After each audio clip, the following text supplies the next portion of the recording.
9वी 10वी 11वी 12वी science, NEET, JEE, CET, NATA अशा सर्वच स्पर्धा परीक्षांसाठी नंबर 1 चा पर्याय म्हणजे Shri Rajalakshmi Royal Academy of Science Vita. कारण इथे मिळतो number 1 result, number 1 teaching quality, number 1 infrastructure, सर्व गुणवंत विद्यार्थ्यांना लाखो रुपयांची स्कॉलरशिप, आमच्या सर्वांगीण विकास आणि पर्सनॅलिटी डेव्हलपमेंटसाठी अनेक नाविन्यपूर्ण उपक्रम, गरजू व अभ्यासू विद्यार्थ्यांसाठी दत्तक योजना. आणि म्हणूनच इथे गुणवत्ता हे संस्कार आपल्या पाल्याच्या उज्ज्वल भविष्यासाठी आजच निश्चित करा त्याचा प्रवेश Shri Rajalakshmi Royal Academy of Science Vita येथे.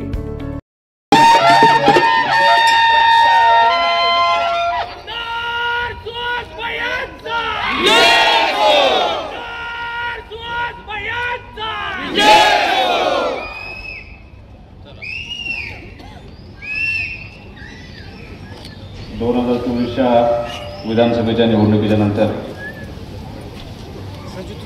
अभूतपूर्व यश असं मिळाल्यानंतर आज तमाम विटेकरांच्या वतीनं तुम्ही सर्वांनी आज माझा सत्कार या ठिकाणी आयोजित केला आहे. आणि या सत्काराला उत्तर देण्यासाठी मी तुमच्यासमोर उभा आहे. मी व्यासपीठावरच्या कुणाचंच नाव घेणार नाही, फक्त एकाच व्यक्तीचं नाव मी घेणार आहे. ते जतवरून या कार्यक्रमासाठी आलेच आणि माझ्या आधी ते जिल्हा परिषदला कृषी आणि पशुसंवर्धन समितीचे सभापती होते, ते आदरणीय संजयजी सावंत साहेब या ठिकाणी उपस्थित आहेत. मी त्यांचं मनापासून या ठिकाणी स्वागत करतो. व्यासपीठावरचे सगळे नेते मंडळी ज्यांनी अनिल भाऊंच्या पश्चात आमच्या अख्ख्या कुटुंबाला धीर देण्याचा प्रयत्न केला. समोर बसलेले विटे शहरातल्या सगळ्या माझ्या माता भगिनी, समोर बसलेले जीवापाड माझ्यावरती या निवडणुकीला प्रेम केलेले सर्व अनिल भाऊंच्या बरोबर, दादाबरोबर, माझ्याबरोबर काम करणारे सगळे माझे ज्येष्ठ मार्गदर्शक, सर्व माझे सगळे युवक सहकारी, सगळे पत्रकार बंधू, एक सोडून सगळ्या माझ्या माता भगिनी,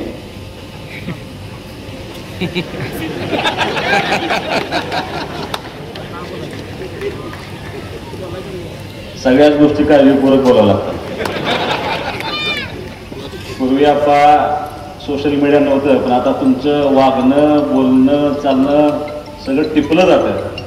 त्यामुळे परत कोण तर म्हणणार की सगळ्या माता भगिनी म्हणण्याची बायको बसलेली असते. त्यामुळे एक सोडून सगळ्या माझ्या माता भगिनी, तुमच्या सर्वांचं या ठिकाणी मनापासून स्वागत करतो. तुमच्या सर्वांचं मनापासून त्या ठिकाणी आभार मानतो. तुमच्या कार्यक्रमामध्ये, तुमच्या कार्यक्रमाची रूपरेषा नसताना मी 3 महिलांचा सत्कार करण्याचं नियोजन तुम्हाला करायला सांगितलं होतं. त्या 3ही महिला या कार्यक्रमासाठी या ठिकाणी उपस्थित आहेत. विधानसभेचं अधिवेशन चालू आहे आणि शासनानं शुक्रवारी दिवशी 4 वाजल्यानंतर 8 तारखेला होणाऱ्या महिला दिनानिमित्त शासनाची भूमिका मांडण्यासाठी विधानसभेमध्ये 4 ते 9 हा अख्खा तो वेळ आहे, तो महिलांच्यावरती बोलण्यासाठी त्या ठिकाणी ठेवला होता. आणि मी विधानसभेच्या अध्यक्षांना विनंती केली होती की मला महिलांच्यावरती त्या ठिकाणी बोलायचं आहे. मी माझं नाव दिलं होतं, पण कार्यक्रम 4ला सुरू झाल्यानंतर अध्यक्ष महाराज आमचे आले आणि त्यांनी आलेल्या सांगितले की आज फक्त महिलाच बोलतील, पुरुष कोण बोलणार नाही. अगदी त्या सगळ्या त्या चर्चेला उत्तर हे मुख्यमंत्री महोदयांनी द्यायचं असतं, पण मुख्यमंत्री महोदयांनी ह्या वेळेला विधानसभेच्या सगळा पायंडा बदलला आणि ते स्वतः आधी बोलले आणि ह्या सगळ्या चर्चेला उत्तर सन्माननीय आदित्यताई तटकरेंनी त्या ठिकाणी उत्तर दिलं. महिलेला त्या ठिकाणी मान देण्याचा त्यांचा प्रयत्न झाला आणि मी ह्या तिघींनाच का बोलवलं तर अत्यंत प्रातिनिधिक स्वरूपामध्ये मला ह्या तिघींचा सत्कार करायचा होता. विधानसभेच्या भाषणामध्ये ज्या ज्या वक्त्यांनी महिलांचं बोलण्याचा प्रयत्न केला त्या सगळ्या वक्त्यांनी अतिउच्च काम केलेल्या सगळ्या महिलांचा उल्लेख त्या ठिकाणी केला गेला होता. पण मला माझ्या मतदारसंघामध्ये जे इतकं ताकदीनं काम करतात त्या महिलांचा उल्लेख त्या विधानसभेच्या पटलावरती करायचा होता, जे रेकॉर्ड आयुष्यभर राहतं. म्हणून मला त्या ठिकाणी तुमच्या बाबतीत बोलायचं होतं, पण दुर्दैवाने मला ती संधी मिळाली नाही. आणि आम्ही आज तुमचा त्या ठिकाणी सत्कार करतोय. किती लोकांना माहीत आहे मला माहीत नाही, पण आमच्या इम्तियाज भाभी कुठल्या पार्टीचा मी तुम्हाला कधीच विचारलेलं नाही. पण रात्री अपरात्री जरी त्या रेवणसिद्धाच्या घाटामध्ये एखादा गाडी लहान असेल मोठी असेल पंक्चर झाली तर स्वतः भावी गाडीवरून जाऊन त्या पंक्चर काढून देतात, त्या कुटुंबाला मदत करतात, त्या त्यांच्या हिमतीवर त्या सरपंच झाले, त्यांच्या परिणाम काय चालू. दुसरी माझी भगिनी आहे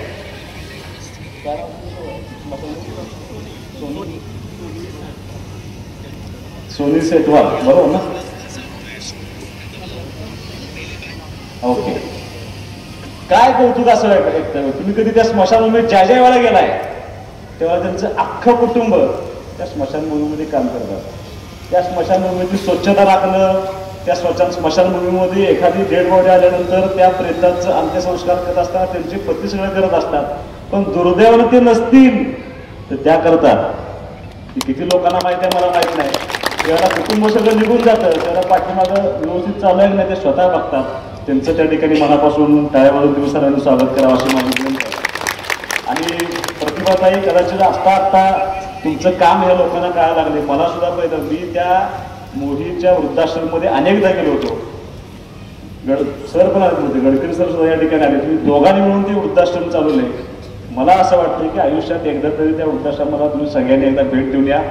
वडिलोपार्जित मिळालेली सगळी जमीन, बरोबर ना, तुम्ही त्या वृद्धाश्रमाला देऊन टाकले आणि त्या आलेल्या इथं राहणाऱ्या सगळ्या वृद्धांची सेवा व्हावी म्हणून ते अविरतपणे ते दोघंजण कष्ट घेत असतात. या सेवेमध्ये खंड पडू नये म्हणून तुम्ही लग्न न करण्याचा निर्णय घेतलाय. त्यांच्यासाठी त्या ठिकाणी स्वागत करावं. आणि महिला दिनानिमित्त त्या सगळ्यांचं रेकॉर्ड त्या पटलावरती यावं अशी माझी इच्छा होती, पण दुर्दैवानं आली नाही. जर 2026च्या विधानसभेच्या अधिवेशनाची मला संधी मिळाली तर निश्चितपणे मी तुम्हाला तिघी नाही तर रेकॉर्डवरती आणल्याशिवाय मी शांत बसणार नाही, तुम्हाला माझा शब्द आहे. मी तुमच्या सर्वांचा पुण्याचा आभार मानतो. अनिल अप्पांनी एक गोष्ट सांगितली अत्यंत खरी आहे की विधानसभेच्या निवडणुकीनंतर आज जवळपास 3.5 महिने होत आहेत आणि 3.5 महिन्यानंतर मी गाव स्वरूपी सत्कार हा माझा दुसराच आहे. पहिला सत्कार झाला आहे तो शिंगेनं माझा सत्कार परवाशी छोटेखानी सत्कार केला होता. आणि आज एवढ्या मोठ्या स्वरूपामध्ये न गुंतवून भविष्यात झालेल्या निवडणुकीमध्ये जे मला मताधिक्य मिळाले त्या सर्व विटेकरांनी दिलेला सन्मान, तुम्ही दिलेला आधार, तुम्ही दिलेलं प्रेम, त्या प्रेमातनं कधी आम्ही उतराय होणार नाही. दादांनी सांगितलं तो सत्कार तुम्ही सर्वांनी आज घेताय. अनिल भाऊंना जाऊन 1 वर्ष पूर्ण झालं नव्हतं म्हणून मी सत्कार कुठले स्वीकारले नव्हते. घरी आलेले सत्कार हे वेगळे होते, पण मी कुठल्याही गावातून सत्कार स्वीकारला नव्हता. पण भाऊंना जाऊन 1 वर्ष झालं. प्रचंड म्हणजे जी सत्कार समिती या ठिकाणी बसलेली आहे त्या सगळ्यांची प्रचंड इच्छा होती की तुम्ही तो सत्कार स्वीकारला पाहिजे म्हणून मी सत्कार स्वीकार निर्णय घेतला. आणि आज आपण या ठिकाणी व्यासपीठावरती माझा सत्कार करतो. मनोगताच्या सुरुवातीला काय वातावरण असणार याची मी जरा पुस्तकची सुद्धा कल्पना आपल्याला नव्हती. मला अंदाज होता की कदाचित जर आपण तुम्हाला असं वाटतंय की वातावरण जरा शांत झालंय, वातावरण जरा शांत झालंय, सगळ्यांना बोलायला दिलं असतं नाही तर लांब पुढचं बोलून मोकळी झाली असती. कारण विधानसभेच्या निवडणुकीत त्या कुणालाच बोलायला मिळालं नव्हतं. फार ठराविक लोक बोलत मीच जास्तपणे बोलायचो, त्यामुळं त्या लोकांना संधी मिळाली होती. पण आज त्या ठिकाणी कार्यक्रम करतोय एकाच गोष्टीची मला भीती होती.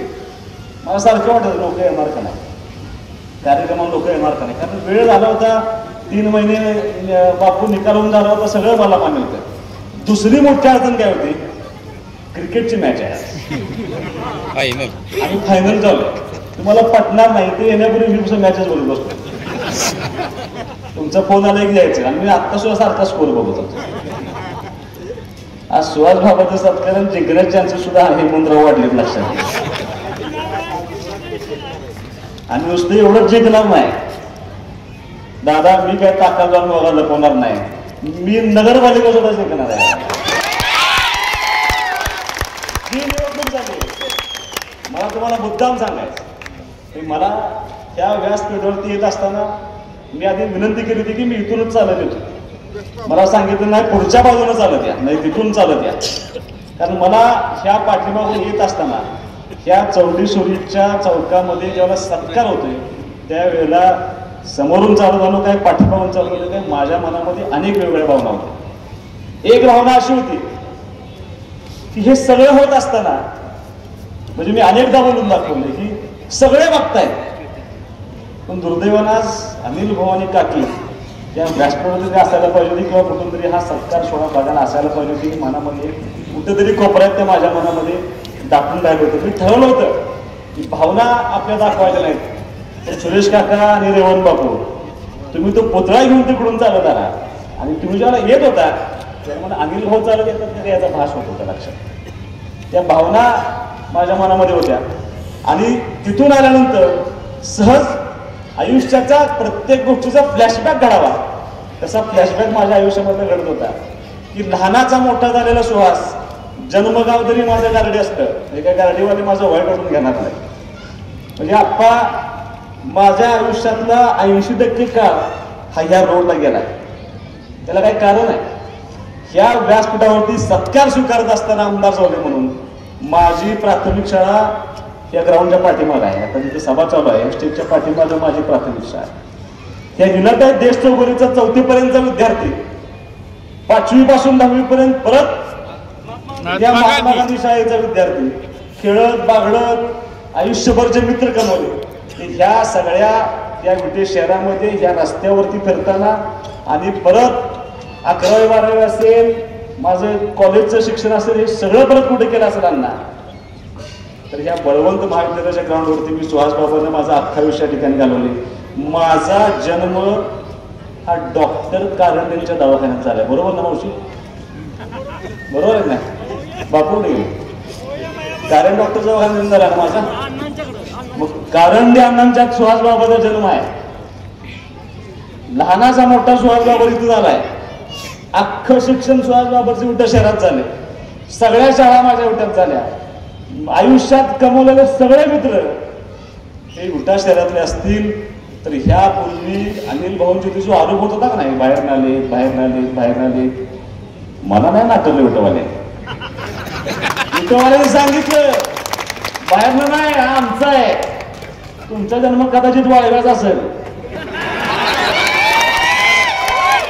माझा उठातला या व्यासपीठामध्ये याच ग्राउंड वरती या रस्त्यावरती लहानाचा मोठा झाला. ग्राउंड पण असं निवडलंय मला असं वाटायचं मुस्लिमला मंगल कार्यात कार्यक्रम घेताय का पुणेकरांच्या त्या मंगल कार्यात कार्यक्रम घेताय का कार्यक्रम इथं निवडलाय. या शाळा माझ्या जवळ असं मला वाटायचं. परत लक्ष झालं एक एक शब्द ऐकू जातोय त्यामुळे कदाचित ग्राउंड निवडलेलं काय असं मला परत शंका वाटलं. पण मला आनंद आहे. मला हे खरं बघायला भाऊ असायला पाहिजे. एवढ्या निवडणुका झाल्या आप्पा पण यापूर्वी झालेल्या निवडणुकीमध्ये या विटा शहरामध्ये कुणालाही लीड मिळालेलं नव्हतं. या वेळेला सगळं जोगारून दिलं आणि सुहास बाबूला 4-4.5 हजार मताचं मताधिक्य देण्याची किमया या विट्यातल्या आम जनतेने केली. ती निश्चितपणे माझ्या बाबतीत आमच्या कुटुंबी बाबतीत असलेलं प्रेम त्यांनी व्यक्त करण्याची भूमिका घेतली होती. मी तुम्हाला एवढंच सांगतो गेल्या अनिल भाऊ असताना सुद्धा म्हणजे अनिल भाऊ विधानसभेला 2014 साली आमदार झाले त्या दिवसापासून ते 19च्या विधानसभेच्या निवडणुकीनंतर ह्या शहरामध्ये जेवढी कामं झाली असतील ती सगळी आप्पा आपल्या माध्यमातून अनिल भाऊच्या माध्यमातून पूर्ण करण्याचा प्रामाणिकपणे प्रयत्न झालाय. जवळपास 100-125 कोटी रुपये ह्या शहरातल्या रस्त्यांसाठी आपण दिले होते. या शहरातले रस्ते या शहरातल्या गटारी या चांगल्या परिस्थितीमध्ये असाव्यात त्या भूमिका घेऊन आपण ती जबाबदारी पार पाडण्याचा प्रयत्न केला. ते सगळं ज्यावेळेला करत होतो त्यावेळेला काही गोष्टींची जाणीव मात्र आम्हाला 100% होत होती. म्हणजे प्रत्येक वेळेला सांगायचं म्हणजे मी कौतुकानं सांगतो की गेले 40-45 वर्ष झालं आमच्याकडं पंचायत समिती जिल्हा परिषदची सत्ता आहे. विरोधक सांगायचे की गेले 40-50 वर्ष झालं आमच्याकडे विटा नगरपालिकेची सत्ता आहे. पण फरक काय आहे तर फरक एवढाच आहे की ह्या मतदारसंघाला अनिल भाऊंनी फक्त पिण्याचंच नाही तर शेतीचं पाणी देऊन सुद्धा हा मतदारसंघ सुजलाम सुफलाम करण्याचा प्रयत्न केला. तुमच्या काळामध्ये 50 वर्षाच्या मात्र दुर्दैवानं आज सुद्धा ह्या शहराला पुरेसं पाणी मिळत नाही. कदाचित किती लोकांना माहिती आहे मला माहित नाही पण काही गोष्टी सांगणं हे माझं कर्तव्य आहे आणि तुम्हालाही माहित असणं कर्तव्य आहे. त्या गोष्टी तुम्हाला मी मुद्दाम सांगणार आहे. 1857ची स्थापना आहे नगरपालिकेची बरोबर ना 54 1854ची आपल्या नगरपालिकेची सत्ता म्हणजे नगरपालिका स्थापन झाली. 1954 हा 100 वर्षाचा काळ झाला. त्याच्यानंतरचा परत हा 60 वर्षाचा काळ झाला. याच्यामध्ये किती पाणी पुरवठा स्कीम तयार झाल्या होत्या. ज्या वेळेला मूळ गाव होतं आपलं, त्यावेळेला तात्कालीन जे पंतप्रधान जे आरोग्य संस्थांच्या खाली आपण होतो त्यांच्या माध्यमातून ह्या धनगरवाड्यातनं एक स्कीम झाली होती आणि त्या स्कीम मधून सायपलनं पाणी जात होतं, आपल्या टाकीला पाणी जात होतं आणि तिथनं पुढं परत ते पाणी गावाला जात होतं. 35-36 काहीतरी म्हणजे सार्वजनिक नळ असायचे. त्या नळातून त्या ठिकाणी पाणी देण्याचा प्रयत्न असायचा. हळूहळू गाव विस्तारत गेलं. विस्तारत गेल्यानंतर परत एक स्कीम झाली. हा नाही, एरळची नंतर झाली. नाही, एरळची नंतर झाली. खेळात नाही झाली. बरोबर ना. आता बापून सगळं माहिती. खेळात ज्यावेळेला स्कीम केली बापू, ती हे ज्यावेळेला उकरून बघितलं, तिथं पाण्याची उत्पत्ती जास्त आहे असल्यानंतर पुण्यातलं पाणी कोण होतं त्यावेळेला? आबा पाटील होते. बरोबर ना. चुकलं असेल तर मला सांगा. आबा पाटलांनी तो निर्णय घेतला. एक नळ पाणी पुरवठा केली प्रतिनिधींनी, एक केली आबा पाटलांनी. आबा पाटलांच्या काळामध्ये एक ठिकाणी स्कीम झाली. मला जी माहिती घेतली त्याच्या पद्धतीने माझ्या माहितीप्रमाणे त्यावेळेला त्या वॉटर सप्लायचे जे सभापती होते किंवा जे अध्यक्ष होते त्या स्कीमचे फुलचंद शाह. बरोबर आहे. परत गाव विस्तारत गेलं आणि विस्तार करत असताना परत पाण्याची गरज पडल्यानंतर तिसरी स्कीम झाली तुमची एरळ स्कीम झाली. ती कुणी केली? संपत नाना, MP कदम. बरोबर आहे का. या सगळ्या मंडळींनी ती स्कीम करण्याचा प्रयत्न केला आणि सगळ्यात यशस्वी स्कीम कुठली होती तर ती रेल्वे स्कीम त्यावर चालू. परत त्या रेल्वे स्कीमचं काय झालं? अण्णाला तुम्ही त्याच्यावर बरंच बोललाय, मी काय त्याविषयी बोलणार नाही. परत 1996 साली एक नवी स्कीम झाली. घोगाव योजना त्यावेळेला स्कीम झाली. एरळची चांगली स्कीम बंद पडली आणि घोगाची स्कीमला आपण पैसे कोण दिले? हा, युती शासनाने पैसे दिले. भाजपनुसार त्यावेळेला पैसे देण्याचा प्रयत्न केला. त्यांनी सांगितले की आम्ही आता काँग्रेस सोडले आणि आम्ही आता तुमच्याकडे येतोय.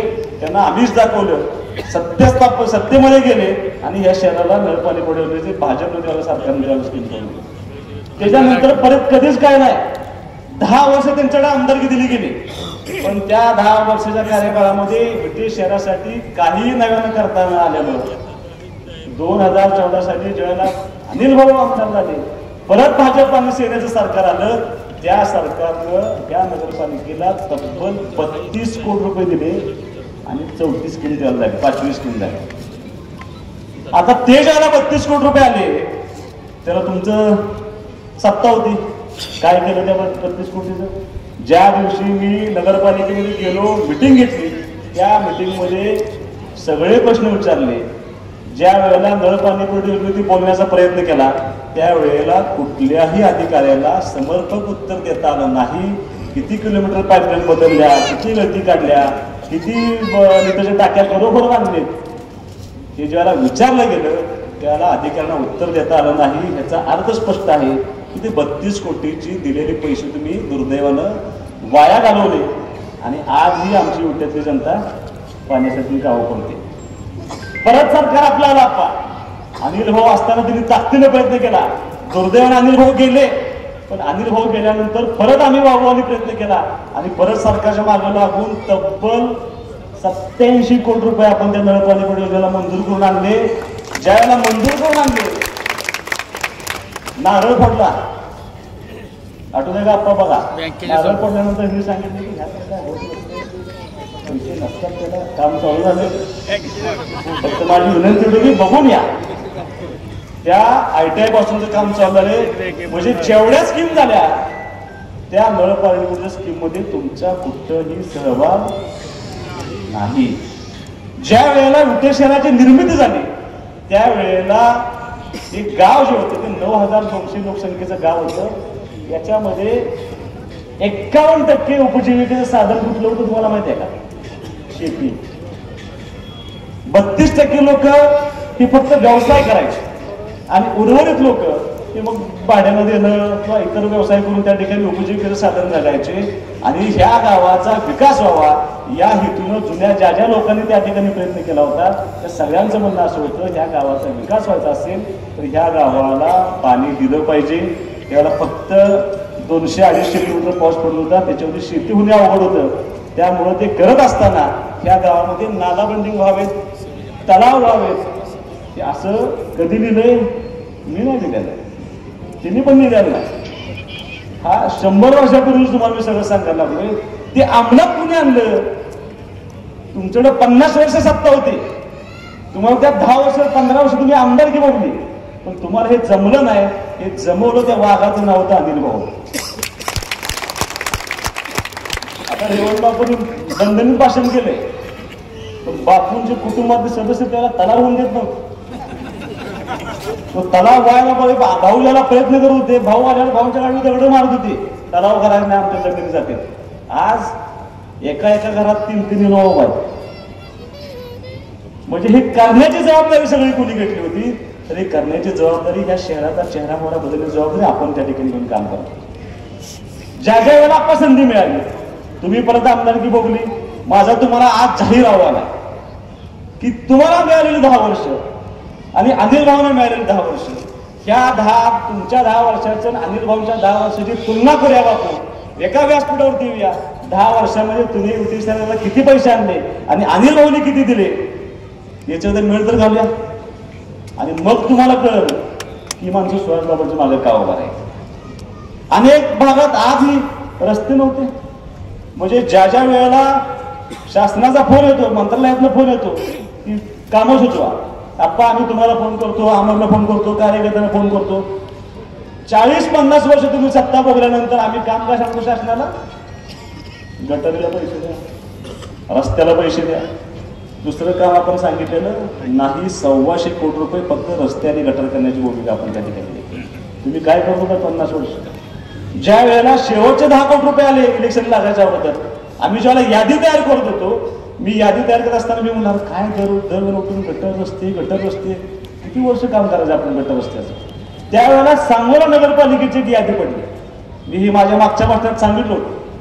त्यावेळेला तत्कालीन आमदार शहाजी बापू होते आणि त्यांनी त्यांच्या मतदारसंघातली यादी टाकली. त्यांच्या मतदारसंघातल्या त्या नगरपालिकेची कामं अशी होती, क्रीडांगणला सोयीसुविधा पुरवणे, प्रत्येक समाजाला सभामंडप बांधून देणे, प्रत्येक समाजाला सभागृह बांधून देणे, गार्डन तयार करणे. हे सगळं तयार करत असताना मी तिथे सीओना फोन केला. म्हणून तुम्ही हे करताय, ही जागा कोणाची आहे? जागा म्हणजे आमची आहे, नगरपालिकेची आहे. मला प्रश्न पडायला लागला, सांगोला मोठं का विटा मोठं? आणि मग मी सगळी माहिती घ्यायला सुरुवात केली.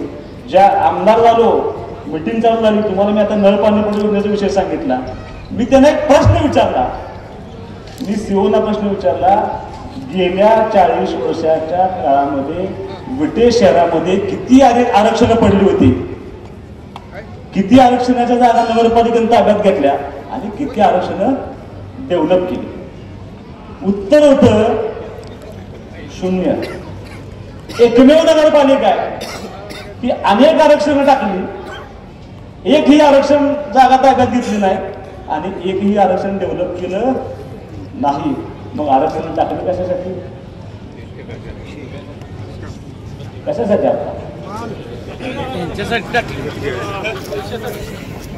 ओरबडून खाण्याशिवाय तुम्ही नगरपालिकेला दुर्दैवानं काहीही करू शकला नाही. मी विटेकरांना सांगायला कदाचित माझा शब्द हा लागेल कुणाच तर म्हणाला, पण नगरपालिकेचं कारभार आणि अवस्था बघता विट्याची नगरपालिका ही व्हेंटिलेटरवरती आहे. आपण जर ह्या 2 वर्षामध्ये हे पैसे आणू शकलो नसतो तर आपली अवस्था ह्या जिल्ह्यातल्या सगळ्यात खालच्या नगरपालिकेमध्ये आपण पण ते करून द्यायचं नव्हतं. सत्ता कोणाशी द्या, त्याच्यापेक्षा इतर राहणारी माणसं ती मदत देऊ द्या न देऊ द्या, त्या माणसांच्या पाठीमागे उभं राहिलं पाहिजे. ती भूमिका घेऊन काम करण्याचा आम्ही प्रयत्न केला आणि या शहराला पैसे आज ती सगळी मंडळी माझ्या पाठीमागे पाहिजे.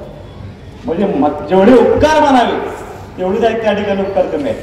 आप्पा मी आता तुम्हाला शेतीचं पाण्यात सांगितलं, तुम्हाला मी नळ पाणी पुरवठा स्कीमचं सांगितलं. ग्राउंड आहे का त्याला? कुठं आहे ग्राउंड? 2002 साली एक क्रीडा संकुल त्याला मंजूर झालं होतं. त्याला मी दादा भावना म्हणलो होतो मोठ्यात जागा देत नाही असं पत्र माझ्यापाशी आहे. नगरपालिकेने सांगितलं जागा उपलब्ध नाही, आम्ही ते करू शकत नाही. मी भावना म्हणतो होतो गाड्या हातीत करूया, फार लांब नाही उठ्यापासून. भाऊ म्हणले नाही, उठ्यासाठी आणले, उठ्यातच करायचं. दुर्दैवाने 4ला पराभव झाला, ते आमदार झाले. त्यांनी जे केलंय नाही क्रीडा संकुल या जाऊ एकदा बघू काय अवस्था आहे. जागा कोणाची, जागा कोणाची आहे क्रीडा संकुल? हा अरे भाड्याने मालक कोण आहे त्याचा? मालक तीच. त्यांनी जागा शासनाला भाड्याने दिली. ती भाड्याने देत असताना मेटकरांच्यात अतिक्रमण केले. आणि मी असं म्हणतो, मी मिटिंग घेतली म्हणलं पैसे कसं करतात, लिटिगेशन चालू आहे. काय लिटिगेशन आहे म्हणलं, त्याचं जाऊ दे लिटिगेशन. ते मेटकरी जागा देऊन टाकायला म्हणलं, काय आपल्याला जेवढं होईल तेवढं करू आपण त्याच्यामध्ये. आणि दुरुस्तीचा पर्याय मी 2 कोटी रुपये त्या ठिकाणी आणतोय मंजूर करून आणि सगळं त्या ठिकाणी क्रीडा संकुल सांगितलं. खो खो, कबड्डी, व्हॉलीबॉल, किती नाव आली या खो खो मध्ये. आज पापा मुलं या ठिकाणी उपस्थित असतील, नंदुबाग या ठिकाणी उपस्थित असतील, स्वरूप पुणेकर असेल, रुपाली पुणेकर असतील, किंवा आणि कोण कोण खेळ असेल, राजू जाधव असेल, राजू काळे असतील, यशवंत चव्हाण असतील, ही सगळी पोरं ती आपल्याला नॅशनल लेवलला खेळवणार. कबड्डीसाठी आपण कुस्तीसाठी टॉपच्या आपल्या विटामध्ये त्या ठिकाणी परवान त्या ठिकाणी चांगले घडले होते. क्रिकेटमध्ये आम्ही स्वतः खेळले, त्याला खेळायला एवढी प्रचंड मैदान असायची. खो खोला विटा म्हणलं की पुढच्या टीमच्या डोळ्यात पाणी यायचं. काही काही जण बाहेरून निघून जायचे. कुठं आहे खो खो, कुठं आहे कबड्डी, आज कुठं आहे आपली क्रीडाची संस्कृती गेली लयाला. आरडी कस्तुरी गेल्यापासून एक नाटक झाले मला दाखवा तुम्ही आप्पा. एक सांस्कृतिक कार्यक्रम झाला मला दाखवा कस्तुरी गेल्यापासून. नाही झाला, कुठं करायचा. पहिलं आपल्या प्रसाद थिएटरमध्ये आपण कार्यक्रम करतो, आता ते करायलाच कुठं नाही. ज्या वेळेला अनिल भाऊ आमदार झाले त्यावेळेला ह्या शहरामध्ये एक चांगलं नाट्यगृह व्हावं म्हणून भाऊ प्रयत्न करायला लागले. नगरपालिकेनं तेच उत्तर आलं. उत्तर काय, जागा उपलब्ध नाही. गेला नसतो ते मंगल कार्यालय कुठे, नाट्यगृह कुठे दिलं तुम्हाला माहिती आहे का? आटपाडीला नेलं. आटपाडीला 14 कोटी रुपयाचं प्रशस्त मंगल कार्यालय नाट्यगृह बांधायचं चालू आहे. एकदा जाऊन बघून या. अप्रतिम नाट्यगृह त्या ठिकाणी बांधायचं चालू आहे. आपण का बांधू शकलो नाही, जागा नाही. मग आता अनिल भाऊने आम्ही सांगितलं भाषणात की आम्ही आता नाट्यगृह विटाला बांधणार आहे. हे मी लगेच काढलं, खुलं नाट्यगृह. उद्घाटन आणि कुठं आहे खुलं नाट्यगृह आहे का माहिती तुम्हाला? कुठे नाही नाट्यगृह बापू. आता आम्हाला कोणाला माहित नसतं, तुम्हाला जर माहित असतं ते खुलं नाट्यगृह म्हणजे ह्यांचं पार्किंग आहे नाही. त्याला ते इंडॉक घातले, नेहमी सांगितलं खुलं नाट्यगृह आहे. किती कार्यक्रम झाले. म्हणजे दुर्दैवानं जे गाव क्रीडा क्षेत्रामध्ये पुढं होतं, जे गाव व्यवसायात पुढं होतं, जे गाव सगळ्या आघाडीवर पुढं होतं, जे गाव कल्चरल ऍक्टिव्हिटी पुढं होतं, ते गाव ह्या सगळ्यातनं हळूहळू मागं पडत चाललं. त्याला एकमेव कारण आहे, तुम्ही ओरडून खाल्लेली नगरपालिका. तुम्ही ह्या नगरपालिकेचा विकास करू शकला नाही. तुम्ही फक्त स्वतःपुरतं बघत गेला आणि दुर्दैवानं ती वेळ हळूहळू येत असते. मग मी सांगितलं की हळूहळू ज्वालामुखी येत नाही, ज्वालामुखी दान नगर येतो आणि थांबत नाही 10 वर्ष.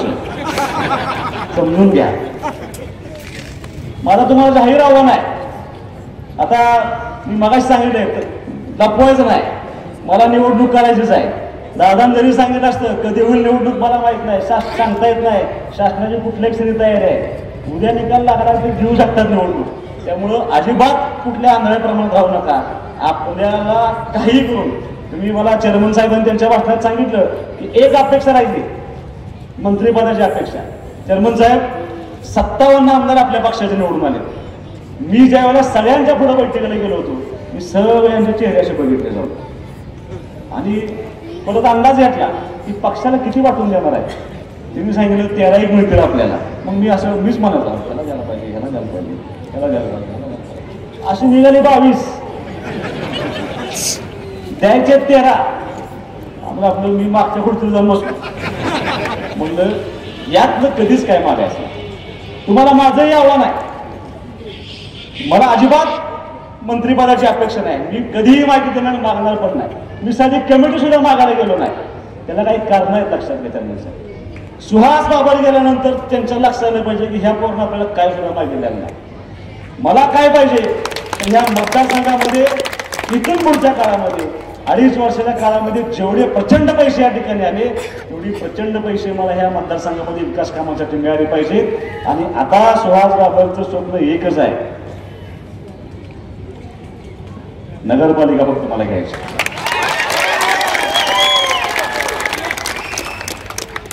आमदार झालो मी, सगळ्यांनी फेट तरी बांधून मोकळं झालं. अजून फेटा बांधलेला नाही. एकच फक्त शिंदे साहेब म्हणजे बांध म्हटलं साहेब माझे फोन आहे. काय फोन आहे नगरपालिका मी करतो मदत तुला. एवढाच फक्त फेटा बांधला. माझी तुम्हाला विनंती की हे सगळं करत असताना आत्ता झालेली निवडणूक ही प्रचंड वेगळी निवडणूक आमच्या कुटुंबासाठी होती, अख्ख्या पार्टीसाठी होती. अनिल भाऊ असते निवडणूक असती तर कदाचित खूप वेगळं चित्र दिसलं असतं. कदाचित भाऊंच्या बरोबर उमेदवार उभा राहिला नसता. पण आज भाऊ गेले म्हणजे आज तुम्ही मला ते फोटो दिला माझ्या आईचा आणि भाऊंचा, तुम्ही फोटो देण्याचा प्रयत्न केला. ते सगळं दुःख मी माझ्या मनात साठवून ठेवायचा प्रयत्न केला.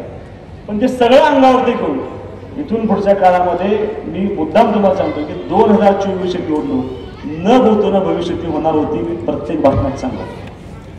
कारण अनिल भाऊ असताना झालेली निवडणूक खूप वेगळी झाली असते.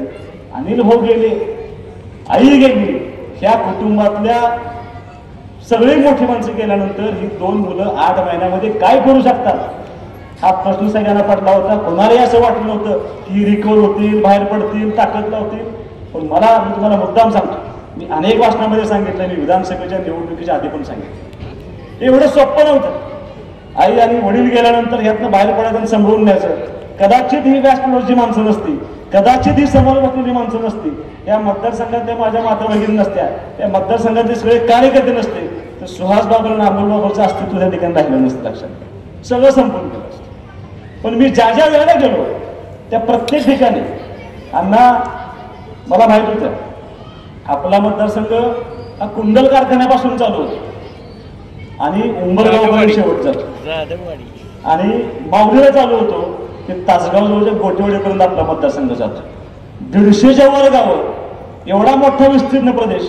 हे सगळं करत असताना अनिल भाऊ केल्यानंतर 8 महिन्यामध्ये यातला एकही कार्यकर्ता आपल्यापासून दुरावता कामा नाही. भाऊ नाहीत याची जाणीव ह्या सगळ्या लोकांना होता कामा नाही. मतदारसंघातल्या कुठल्याही व्यक्तीला असं वाटलं नाही पाहिजे की काम होत नाही, विकासाचं काम खुंटलंय. ही सगळी जबाबदारी पेलत असताना हे सगळं दुःख पाठीवर ठेवून आम्ही दोघं कार्यकर्ते बरोबर सगळे नेते मंडळी इतक्या ताकदीने प्रयत्न करत राहिलो. त्या 8 महिन्यामध्ये 1350 कोटीचा निधी आपण या मतदारसंघामध्ये आणण्यामध्ये यशस्वी ठरलो होतो. मला असं वाटतं की ही ताकद जी मिळाली ती ताकद तुमच्या सगळ्यांच्या आशीर्वादावरती प्रेमावरती मिळाली. मी ते सगळं फिरत होतो. 3 महिने मी आधी प्रचार चालू केला होता कारण मला माहिती होतं परत गावं संपत नाही. मी एका दिवसात 10 गावात जायचो. दुपारी ज्या गावात गेलोच नाही. मी तुम्हाला प्रचाराचा मुद्दाम सांगतो, ग्रामीण भागामध्ये दुपारी गेल्यानंतर माणसं कोण सापडत नसतात, सगळे मळ्यात असतात माणसं. शहरातल्या गोष्ट वेगळी आहे. पण मी ज्या ज्या वेळेला सभेला गेलोय असं एकही गाव नव्हतं की त्या गावामध्ये मी 2ला जाऊ द्या, 3ला जाऊ द्या, 1 वाजता जाऊ द्या, 4 वाजता जाऊ द्या, किमान 200 महिला असायच्या आणि 100-200-300 पुरुष असायचे. का तर अनिल भाऊचं पोरगे आणि ते प्रचार माझं भाषण ऐकायचे. माणसं मला येऊन भेटायची. सोन्यानं माझं काम केलं नाही, मी त्याला सांगितलं होतं. मला म्हणजे 1990 साली अनिल भाऊ ज्यावेळेला पहिल्यांदा उभा राहिले होते त्यावेळेला महाराष्ट्रातला एकमेव उमेदवार होता की त्या उमेदवाराला माणसांनी पैसे गोळा करून दिले, माणसांनी त्यांना उभा केलं होतं. त्यावेळेचे जे नेते होते तर त्यांचा पोशाख शहाजीबापू गोरपडे काका असे धोतर घालायचे आणि ओटा घेऊन पुढे यायचे. आणि रोजगार हमीच्या कामावर आलेली माणसं होती ते त्यांच्या ओट्यात कोण 5 रुपये, 2 रुपये, 10 रुपये टाकायचे आणि त्याच्यावरती अनिल भाऊनी निवडणूक लढली आणि अनिल भाऊ आमदार झाले. आज 35 वर्षानंतर त्यांच्या कुटुंबावर प्रसंग आला होता. अनिल भाऊ गेल्यानंतर त्यांचा मुलगा आला होता आणि 90 सालची आठवण व्हावी त्याच पद्धतीने मी ज्या ज्या सभेला गेलो होतो त्या प्रत्येक सभेमध्ये ती माणसं कोण मला 100 रुपये द्यायचं, कोण 200 रुपये द्यायचं, कोणी 5000 दिले, कोणी 51,000 रुपये दिले. ही मी आयुष्यभर मनात साठवून. पण माझ्यासाठी अत्यंत महत्वाचं काय होतं तर एका 2 लहान मुलीने मला पिगी बँक आणून दिल्या. पिगी बँक त्यांनी साठवलेल्या पैशाची पिगी बँक असते ना, ती पिगी बँक माझ्या हातात आणून दिली आणि म्हणली, मला म्हणलं बाळा नको पैसे नाही, पैसे घ्यावे लागतील म्हणले. त्यातले एक म्हणली रात्रभर झोपलेलं तुम्हाला पैसे द्यायचे म्हणून, तुम्ही ते पैसे घ्या. काही महिलांनी माझ्या हातात बोर्डला गेलो, प्रचाराला जायच्या आधी थांबवलं, म्हणजे मला तुम्हाला ओळखायचं. एकदम साध्या कुटुंबातली मागासलेली समाजाची बाई, तिने 5,000 रुपये माझ्या हातात दिले. म्हणलं मला पैसे नको, म्हणजे पैसे घ्या, तुम्हाला माझी शपथ आहे म्हणजे पैसे घ्यायचे, पैसे निवडणुकीला वापरायचे म्हणजे. म्हणजे मग कशाला वापरायचे, त्याचा गुलाल म्हणजे गुलाल.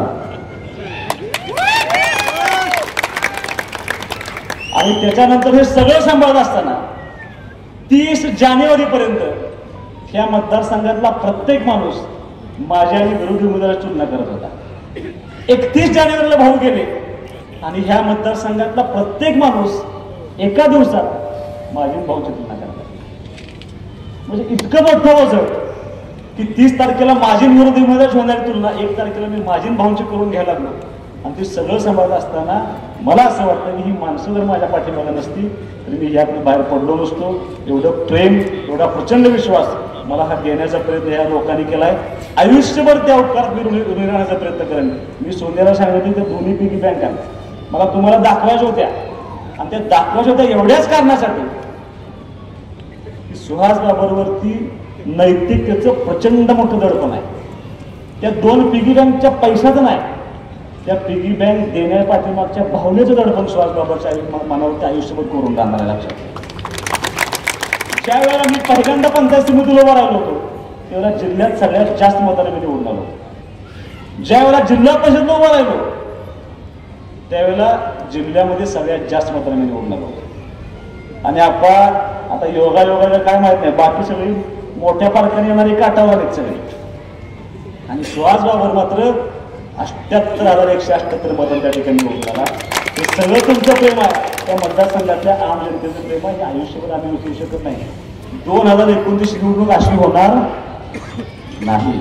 इतकी ताकद, त्यात सगळ्यात जास्त आभार मला कुणाचे मानायचे असतील तर मी 3 म्हणजे ज्येष्ठ मंडळी तरी माझ्यावर होतीच, पण मला ह्या मतदारसंघातल्या तमाम माता भगिनींचं, या शहरातल्या तमाम माता भगिनींचं मला तुमचा आभार मानायचा आहे. एवढी सक्रियता महिलांची कधीही निवडणुकीला नव्हती, एवढी सक्रियता महिलांची होती की तुमचं आयुष्यभर या ठिकाणी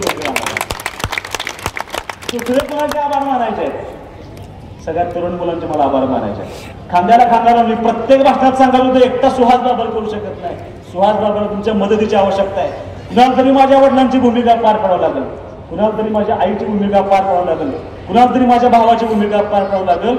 या मतदारसंघातल्या सगळ्या लोकांनी जमेल त्या पद्धतीनं कोणी माझ्या वडिलांची भूमिका पार पाडली, कोणी माझ्या आईची भूमिका पार पाडली, कोणी माझ्या भावाची भूमिका पार पाडली.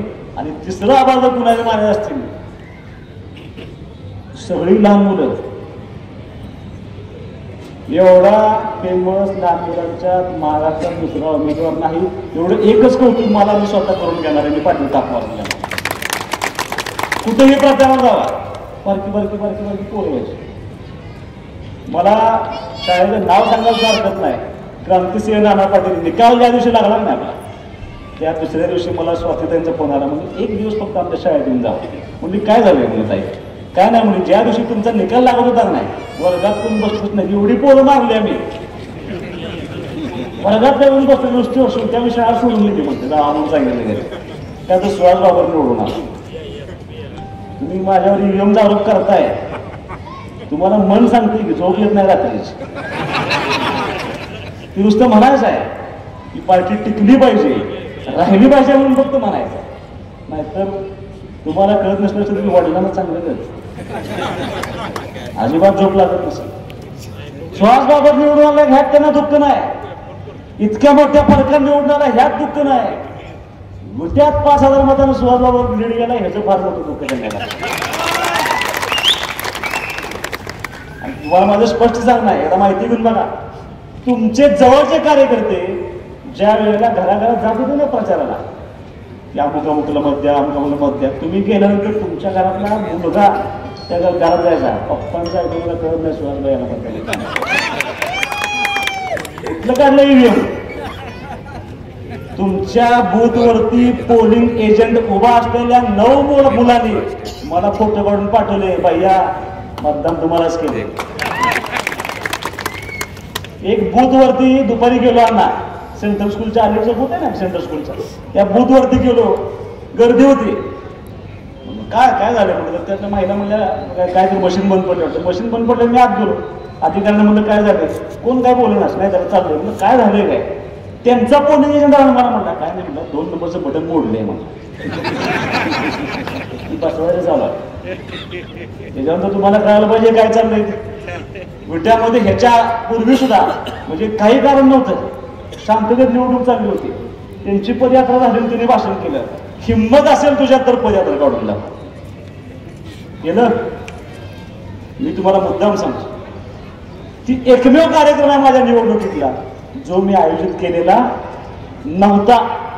तुम्हाला पटणार नाही, जी माझी पदयात्रा झाली होतीच नाही, ती पदयात्रा उत्स्फूर्तपणे झाली होती. स्वतःहून माणसं बाहेर पडली होती. बापूंच्या घरातल्या महिला नाचत होत्या बापू, आणि इतके प्रचंड उत्साह होता.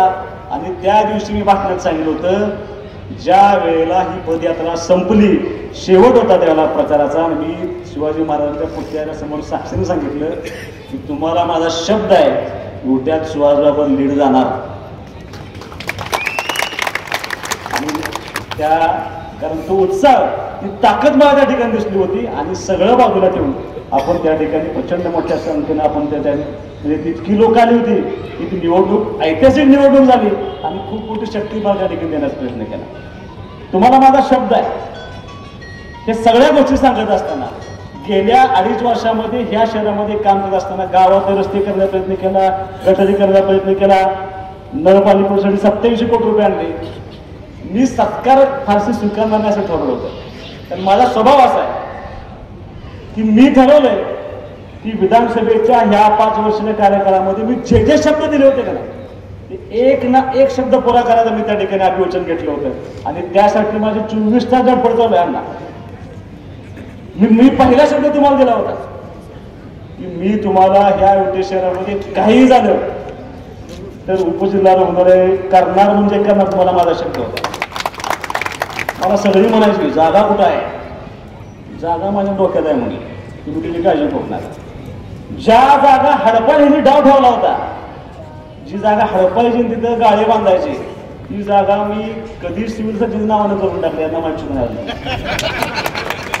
सिव्हिल सर्जन नावावर जागा झाली सुद्धा, तिची प्रशासकीय मान्यता उद्या होईल.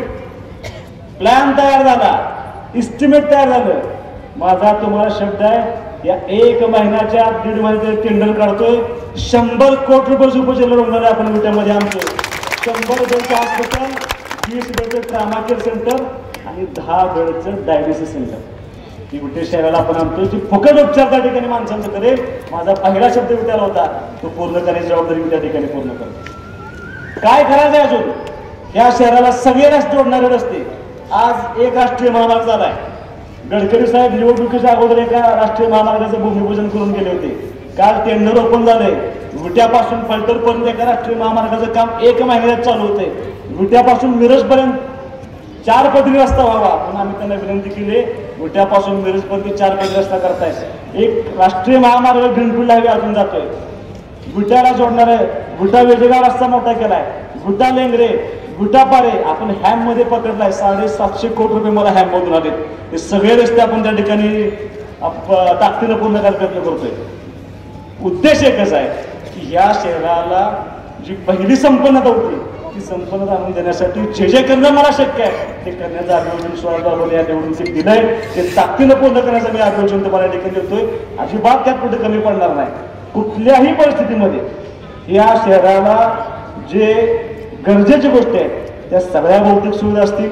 ह्या शहरातले जेवढे व्यवसाय आहेत ते सगळे परत संपन्नता आणण्यासाठी जे जे करणं शक्य आहे ते सगळं करत असताना पाणी झालं, लाईटची व्यवस्था झाली, रस्ते झाले. आप्पा 2 राष्ट्रीय महामार्ग झाल्यानंतर उदय सामंतांना एकाच गोष्टीच्या मागं लागलो मी. आता 2 वर्षाच्या आत मला चांगल्या इंडस्ट्री मला माझ्या विट्यामध्ये द्यायचा आणि त्यांनी जो शब्द मान्य केलाय. 2 वर्षामध्ये आपण ह्या शहरामध्ये चांगल्या मोठ्या इंडस्ट्री आणू. म्हणजे जे शब्द दिले होते ते सगळं पूर्ण करण्याचा मी त्या ठिकाणी प्रयत्न करतोय. दुसरी एक गोष्ट मला करायची, मला असं वाटलं होतं माणसाला ठेच लागली की माणूस शहाणा होतो.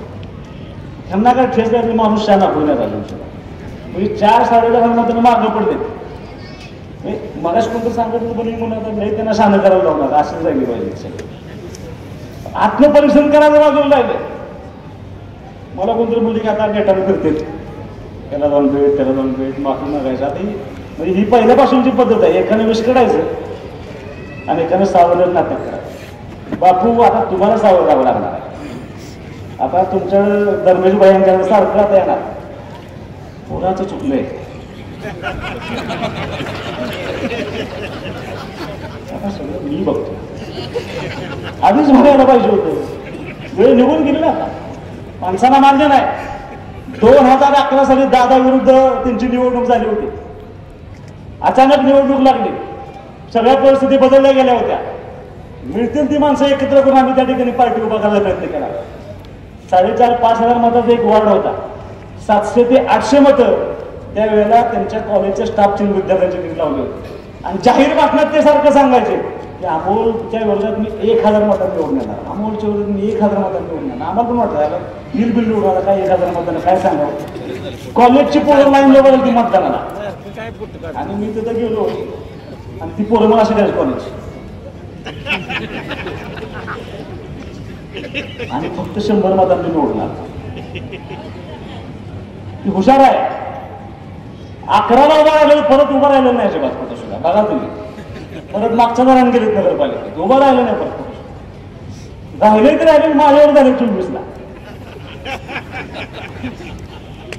ते 11ला तुम्ही उभा राहिला होता 11 पासून उठ्यातली माणसं तुमची वाट बघत होती की तुम्ही कधी एकदा बॅलेटर येताय आणि तुम्ही बॅलेटर आला आणि तुम्ही जे कर्म केले तुम्ही जे ह्या विषयाच्या लोकांना त्रास दिलाय त्या त्रासाचा विस्फोट करायला लोकांना ठरवलं होतं आणि तो विस्फोट ह्या विषयाच्या लोकांनी आत्ता केला आणि तुम्हाला या ठिकाणी मागं पाठवून दिलं लक्षात तुमच्या कर्माचं फळ तुम्हाला मिळालं आम्ही चांगलं करत गेलो तुम्ही वाईट करत गेला म्हणजे मी केलेलं काम सांगत आलो मी आजही सांगतो येणारी निवडणूक सुद्धा मला कुणाला तरी संपवायचं आहे कुणाला तरी ह्यातनं हद्दपार करायचं म्हणून करायचीच नाही निशब्द दिला होता 2.5 वर्षामध्ये प्रचंड काम केले ते सगळे शब्द पूर्ण करण्यासाठी मला नगरपालिका सत्ता आहे आणि मला नको आहे इथं बसलेली समोर बसलेली आम जनतेची नगरपालिका असली पाहिजे त्या नगरपालिकेमध्ये गेल्यानंतर कोणाला भीती नाही वाटली पाहिजे त्या शहरात वावरताना त्या शहरात व्यवसाय करत असताना कुणाच्या मनात भीतीचं वातावरण निर्माण नसतं नाही पाहिजे काय वेळेला आपण कोणाला घाबरायचं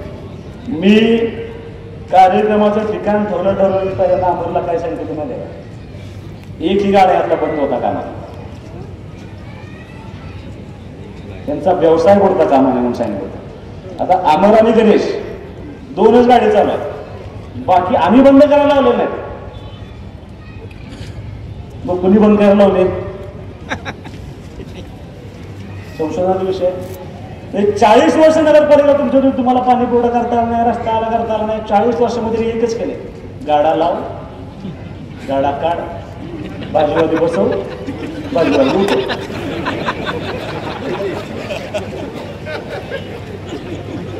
गुट्यातल्या सगळ्या लोकांना माझा प्रश्न आहे भाजी मंडई कुठे आहे उद्या भाजी मंडई कुठे आहे कुठे आहे भाजी मंडई मायनी रोड हा मायनी रोडला भाजी मंडई कुठे आहे भाजी मंडई कुठे सांगायचं काय अहो भाजी मंडई नाही उठ्याला तुम्ही जी भाजी आणायला जाताय का नाही तो आठवडा बाजार आहे आठवडा बाजार आहे उद्याला भाजी मंडई नाही आठवडा बाजार हा पूर्वी 5 एकरात होता 5 एकराचं आरक्षण द्यायला आठवडा बाजारवरती होतं ते आरक्षण कमी करून परत 3 एकरावरती आणलं 3 एकराचं आरक्षण कमी करून परत 55 गुंठ्यावरती आणलं आणि फार मोठा व्यवहार झाला आणि 55 गुंठ्यात जो बसतो वगैरे आता तो आठवडा बाजार आहे त्याच आठवडा बाजारात गाळे त्याच आठवडा बाजारात मच्छी मार्केट छोट्याचे रस्ते 5 फूट 7 फूट आणि आमदार झालेला मला पाहिला बघतो ट्रॅफिकचं काहीतरी करा पार्किंगचं काहीतरी करा कुणी दिलं घराला परवानग्या कुणी कमर्शियल कॉम्प्लेक्स बांधले कुणी त्यात पैशावर बुडून काढल्या हा तुम्ही कमर्शियल कॉम्प्लेक्स बांधताना पार्किंग न करता तुम्ही देताय घराला परमिशन याला परमिशन आणि मी सगळं करत असताना मी ज्याला माझं घर उठ्यात बांधायला लागलो त्याला मी सुद्धा G+1 पैसे नसल्यामुळे G+1 परत दादा आला म्हणलं असं कोण चालत नाही म्हणलं आपल्या घरात 2 गाड्या आहेत म्हणला त्या गाड्या कुठे लावायच्या मग परत बदलले खाली पार्किंग केलं ऑफिस केलं वर राहायला केलं. तुम्ही 50 वर्ष नगरपालिकेची सत्ता घेतली म्हणून सांगताय आम्ही विकास केला म्हणून सांगताय उट्यामध्ये पहिलं घर ह्यांचं ह्यांच्या घराला पार्किंग नाही ह्यांच्या घरात सगळ्याच केलं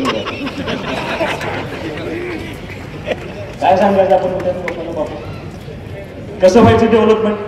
तुम्हाला माझं आव्हान आहे त्या विषयावरती रोज बोलू. एक विषय असे आहेत की तुम्हाला धक्का बसेल आणि हे धक्का देण्याचं काम दुर्दैवानं ही मानसिकता अत्यंत चुकीची आहे. हे शहर टॉपमोस्ट असायला पाहिजे होतं पण आज इस्लामपूर कुठे गेलं.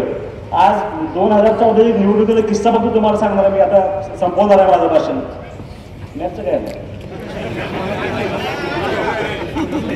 2014च्या निवडणुकीला पनुसच्या व्यापाऱ्यांनी सगळ्या बोलवलं इथून व्यापार करायला बाहेर गेले त्या सगळ्या लोकांनी ठरवलं की दोघांनाही बोलवायचं दोन्ही पार्टीला बोलवायचं दोघांची मतं ऐकायची आणि आपण निर्णय करायचा. जी इथनं व्यवसाय तिकडे गेले त्यांनी पहिला त्यांना बोलवलं त्यांचं भाषण झालं आनंद झालं सगळं झालं. दुसऱ्या दिवशी मला बोलवलं मी त्यांना पहिल्यांदा गेल्या भाषणात पहिला पण विचारला पनुस मोठा आहे का उठा मोठा आहे. सगळी म्हणली उठा मोठा पण इथं कशाला आला त्यांच्या तापाला काढून तिकडे गेली सगळी. फक्त दुकानदारांना उठायचं आरक्षणाची भीती घालायची पैसे काढून घ्यायचे. गेल्या 40 वर्षामध्ये 1% डेव्हलप न केल्याचे परिणाम आज पार्किंग नसल्यामुळं त्या शहराची बकाल अवस्था होत चालली. माझं तुम्हाला आव्हान आहे कदाचित एखादा कठोर निर्णय मला घ्यावा लागेल. रेवणला फुला आवडणार नाही आणि कुणाला आवडणार नाही. गडकरी साहेब परवा इस्लामपूरमध्ये आले होते. गडकरी साहेबांनी भेटवलं म्हणून साहेब 2 राष्ट्रीय महामार्ग तुम्ही दिले. शहराची अवस्था अशी इतकी वाईट आहे ह्या रस्त्याला 22,000 वाहन आहेत रोजची या रस्त्याला 18,000 वाहन आहेत आणि ही सगळी वाहनं ज्याला उठ्याच्या चौकात येतील त्याला आमच्या शहराचं काही खरं नाही. आम्हाला गाव सोडून जावं लागेल. त्याला पर्याय एकदा म्हणजे की तुम्ही आम्हाला बायपास आणि रिंग रोड दिला पाहिजे त्याचे ॲक्टिव्हिटीचे पैसे दिले पाहिजे. मी गडकरी साहेबांना भेटून आलोय त्यांनी प्रस्ताव तयार करायला सांगितलाय. ताकद लावून या शहराला बायपास आणि रिंग रोड करून देण्याची जबाबदारी सुहास बाबांचे. बापू एखाद्याला कोण काय केला तर तेवढे पैसे जबाबदारी तिथे माझी आहे काय रिंग झाला पाहिजे अन्यथा भविष्यातली पिढी आपल्याला माफ करणार नाही. की विकासाचं विजन घेऊन आम्ही काम करण्याचा प्रयत्न करतोय.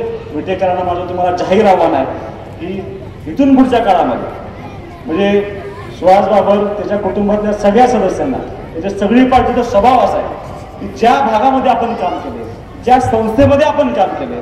मी पंचायत राज व्यवस्थेमध्ये 10 वर्ष काम केले. पंचायत समिती जिल्हा परिषद मी माझ्या मातृस्थळी मानत होतो. लक्षात 3 वर्ष झाली तिथंही प्रशासक आहे. 3 वर्ष झाली विटा नगरपालिकेतून प्रशासक आहे. 3 वर्ष प्रशासक काळ असताना सुहास बाबांनी पंचायत समितीच्या कारभारामध्ये अजिबात लुडबुड केली नाही. पण पंचायत समितीच्या कारभारामध्ये चुकीचं काय घडू नये त्या ठिकाणी चांगलं घडलं पाहिजे. पंचायत समिती राज्यात पहिली आली पाहिजे. मी नसताना पदाधिकारी नसताना अधिकाऱ्यांच्या जीवावरती पंचायत समिती परवाशी विभागात पहिली आली आणि मला आत्मविश्वास पंचायत समिती राज्यात पहिली. त्याचं उत्तरदायित्व तुम्ही सोडलेलं नाही अण्णा. ते उत्तरदायित्व चेअरमन साहेब आपण आजही मी सांभाळतोय. तुम्ही काय केलं तुम्ही जसे नगरपालिकेचं तुमचा कारभार संपला प्रशासक जसा आला तुम्हाला मिळायचं बंद झालं. दुर्दैव आहे बघा लक्षात 40 वर्ष आपण ज्या खुर्चीवरती बसतो ज्या संस्थेमध्ये बसतो त्या संस्थेवरती प्रशासक आल्यानंतर एक कलमी कार्यक्रम चालू आहे. बदनामी करायची उद्या शहराची नगरपालिकेची बदनामी करायची चालू नाही. आम्हाला स्वच्छता होत नाही म्हणे. स्वच्छता कशी होईल की त्यांचा पीरियड बाहेर आणतात कचरा त्यांच्या व्हॉट्सअप ग्रुपवर मेसेज आहे कचरा बाहेर टाका कचरा बाहेर टाका. का तर बदनामी झाली पाहिजे शहराची. कुणाची बदनामी करतात सुहास बाबरची. नशेचा विषय काढला बालचंद्र खरं बोलायचं नव्हतं मला त्या विषयावर. कायदा सुव्यवस्था राखलीच पाहिजे यासाठी आमदार म्हणून जे करणं आवश्यक होतं त्यांनी बालचंद्र अगदी करेक्ट करतो. पण ज्यावेळेला तुम्ही विस्कटायचा प्रयत्न केला हे सगळं माझ्यावर टाकण्याचा प्रयत्न केला. मी प्रेस म्हणून तुम्हाला एकच प्रश्न विचारला जे आरोपी आहेत कुणाचे कुणाच्या आजूबाजूचे कुणाचे उजवे डावे त्याचं जरा आत्मपरीक्षण करा. त्यांना तुम्हाला बोलतो ना तुम्हाला माझी आज ही विनंती आहे. त्याला इथलं पुढं तुम्हाला मी 2014ला पण सल्ला दिला होता 24ला पण सल्ला देतोय. वडिलांचा सल्ला घेऊन त्याला पत्रकार परिषद करायचा आहे. स्वतःच्या मनाने काय करत जाऊ नका. ती कॅपॅसिटी तुमची राहिलेली नाही. आता हा सुहास बाबर तुम्हाला असं वाटत होतं हलक्यात घेत होती सगळी, म्हणजे भाऊ गेले, भाऊंच्या पावती देहाला हार घातला, गाडीत बसते म्हणजे 15 दिवसात भाऊच्या वाट लागते म्हणजे आता घराची. आता आम्ही दोघं भाऊ काय आहे अजून कुणालाच कळलं नाही, आमच्या बायकांना पण कळलेलं नाही अजून, त्यांना काय फार आमची गोष्ट आहे. त्यामुळे ती स्वप्न सुद्धा कधी बघू नका, म्हणजे इतकं प्रचंड की आत्मीयता असायला लागते. मी विधानसभेच्या निवडणुकीत सांगितलं होतं माझे सगळे चुलत भाऊ माझ्याबरोबर होते, माझा सख्या भाऊ तर प्रश्नच नाही. विधानसभेच्या निवडणुकीला अर्ज भरायला जाताना सुहास बाबांना त्याच्या भावाच्या माफी मागायला गेली नव्हती, त्या चुलत भावांच्या माफी मागायला गेली नव्हती, पावतीच्या माफी मागायला गेली नव्हती. त्याला कारण आहे की आत्मीयता, प्रेम हे सगळं सामान्य जबाबदारी आम्ही त्या ठिकाणी पूर्ण केले. तीच आत्मीयता, तेच प्रेम समोर बसलेल्या माणसांच्या सुहास बाबा आयुष्यभर दाखवेल. आयुष्यभर त्या ऋणातून काम करण्याची भूमिका इथून पुढच्या काळामध्ये घेतली जाईल. तुम्हाला माझा शब्द आहे, विजयकर नागरिकांना एक सांगायचं राहून गेलं मला सुद्धा. 2 मुलं मला आता अण्णा भेटली, म्हणजे आता मी बघायची बापून सांगितलं की बापू सावध राहा, आता असं बोललं जाईल की मुलाचं चुकलं, आता सगळं मी सांभाळतोय, माझ्याकडे बघा, माझ्याकडे आता व्यवस्था करून द्या, राग काळाचा जो काढलाय की सगळं पसरवून जाणार आहे. तुमच्या धर्मेश भाईला वेगळं सांगायचं, तुम्हाला वेगळं सांगायचं, मला काहीतरी वेगळं सांगायचं, हे सगळं होणार आहे पार्टीमध्ये. सुहास बाबा तुम्हाला असं म्हणता मंडळ बोलत नसते, पण सांगत बसायचं, तेवढ्यावरती ती हुशार आहे. त्या सगळ्या गोष्टी पाठवून ठेवून कुणाचंही न ऐकता आपल्याला जागृतीने त्या ठिकाणी काम करावं लागेल. 2 मुलांना दम दिलाय त्या आठवड्यात अण्णा. मी मुलांनी मला सांगितलं होतं त्यावेळेला, मुलांनी मला आज येऊन सांगितले सभाएने, तुम्हाला माझं आव्हान आहे की आता दम 40 वर्ष जाऊन देते, केलेलं कुणालाच काय, गरीबला बघायचा एखादा आणि त्याला दम द्यायचा. दम देत देत देत उठ्या 4:30 वाजता सुहास बाबा निवडून गेल्या लक्षात. मी तुम्हाला त्याही वेळेला सांगतो, मी तुम्हाला आजही सांगतो, मी आता आमदार झालोय, 5 वर्ष मी सगळ्यांचाच लोकप्रतिनिधी आहे, मी तुमचा सुद्धा लोकप्रतिनिधी आहे. या शहराचं वातावरण बिघडावं, या शहरामध्ये दहशत सगळं थांबलं पाहिजे, ना दहशत तुमची राहिली पाहिजे, ना दहशत माझी राहिली पाहिजे. सर्वसामान्यांसाठी हे शहर अत्यंत सुरक्षित राहिलं पाहिजे, जबाबदारी माझी लोकप्रतिनिधीची आहे. पण म्हणून जर तुम्ही माझ्या कार्यकर्त्यांना त्रास द्याल, कुणाला काहीतरी म्हणायला जाल, तर तुम्हाला माझं एवढंच सांगणं आहे, आजपर्यंत मला अडवायला माझा बाप होता, मला अडवायला माझा बाप नाही, मी कधी थांबेल मला माहिती नाही. आणि आपल्या बांधण्यात गरीबाची पोरं घुसवायची नसते, हिंमत असेल तर आपण समोर करू. गरीबाच्या पोरांना त्रास द्यायला तुम्ही पुढे जाऊ नका. कुणाचाही आर्थिक छळ होणार नाही, कुठल्याही गाड्यावाल्याला त्रास होणार नाही. आज सुद्धा माझा अमर, त्यांना विचारा अमर भैया कुठे गेला अमर भैया, कुणी गाडी बंद करावे, त्यांनी जरी गाडी बंद केल्यावर असेल ना, ते दिवसाचं सगळं भाडं आपण त्यांचं देऊन टाकू. एकाही गाडीवाल्याचं त्या ठिकाणी नुकसान होता कामा नये, ही भूमिका आमची त्या ठिकाणी. का तुम्हाला असं वाटलं नाही? आता तिथं राष्ट्रीय महामार्ग होणार आहे, 2 हॉकर झोन आहेत विटा शहरामध्ये, 2, एक इथं आहे आणि एक मायनी रोडला आहे. त्या नॅशनल हायवेचं काम चालू होतं ना, ती सगळी गाडीवाले हटवणार आहे. कुठं बसणार आहे तुम्ही त्यांना?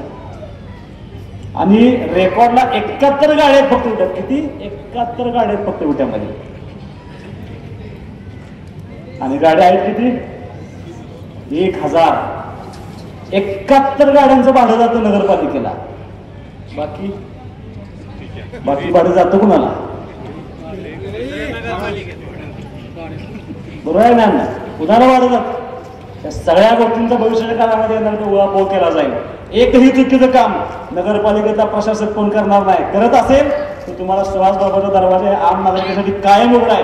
तुम्ही आमच्या घरापर्यंत या, रात्री या, अपरात्री या. तुमच्या सेवेसाठी आमचं अख्खं कुटुंब आहे, तर कुठे आम्ही कमी पडणार नाही. एक शब्द फक्त तुम्हाला त्या ठिकाणी द्यायचा आहे. मुद्द्याच्या भाषणाची एवढी अडचण असते. मुद्दे प्रत्येक वेळेला सामान्य माणसं मला देतात, खाल्ल्यासारखे चित्र देतात. हैदर बोला सगळं आज बोललो तर परत मजा राहणार नाही बाबा. मी तुम्हाला एवढंच सांगतो की दर महिन्याला अधिवेशन संपलं की विट्यातल्या सगळ्या लोकांना, माझं सामान्य लोकांना आव्हान आहे, दर महिन्यातला 1 तारीख तुम्हाला दिली जाईल. त्या तारखेला सुहास बाबा आमदार म्हणून दिवसभर नगरपालिकेत असेल आणि जनता दरबार माझ्या त्या ठिकाणी करेल. तुम्हाला ज्या ज्या अडचणी असतील, सामान्य माणसाची अडचण असेल, त्या अडचण तुम्ही माझ्यापर्यंत घेऊन या. समोर बसून कोणालाही 1 रुपया न देता तुमची अडचण त्या ठिकाणी पूर्ण ताकदीने सोडवून जाईल. हा सुहास बाबाचा शब्द आहे. दर महिन्याला जनता दरबार उठवण्यासाठी सेपरेट त्या ठिकाणी नगरपालिकेत केला जाईल. इथून पुढच्या काळामध्ये ती भूमिका घेऊन आम्ही काम करू. जे प्रेम, जे विश्वास तुम्ही माझ्यावर दाखवला, एवढं सोपं नव्हतं. एवढ्या कमी वयामध्ये तुम्ही सर्वांनी माझ्या पाठीवरती खूप मोठी ताकद दिली. ही सगळी ज्येष्ठ मंडळी, म्हणजे राजकारणामध्ये मी आज जर कोणाचा आभार मानणार असेल तर या सगळ्या ज्येष्ठ मंडळींचे. की जवळपास आम्हाला किती 8-9 हजार घरं गेलाय तुम्ही होत्या. 8-9 हजार घरं तुम्ही सगळी त्या ठिकाणी फिरलाय. प्रत्येक माणसानं त्या ठिकाणी ताकद लावली.